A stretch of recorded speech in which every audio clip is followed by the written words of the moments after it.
Collective sigh of relief today for millions of folks across the Pacific Rim. Fortunately, there's relatively little damage following the tsunami alerts that were triggered by a massive earthquake off Russia's far east on Tuesday. The 8.8 magnitude quake was tied for the sixth strongest tremor ever recorded. Noticeable aftershocks with magnitudes of up to 7.5 are expected for at least another month. The tsunami triggered mass evacuations across the region, including in Hawaii. Widespread showers and thunderstorms drenching the mid-Atlantic today. Just look at the cars stranded on New York City's Clearview Expressway in Queens this afternoon. People lined the overpass above to check out that high water. Some of those cars probably totaled, filled with that muddy water.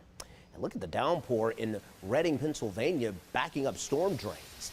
The National Weather Service issuing both a severe thunderstorm warning and a flash flood warning. Rainfall rates of 2 inches per hour were forecasted throughout the area. Some spots could see even up to 7 inches. Devastation. It's our new camper. We were looking forward to the fair.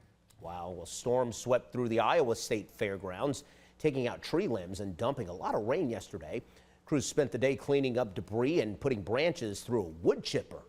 The fair recommending to people to sign up for their text alerts, especially if you camp there.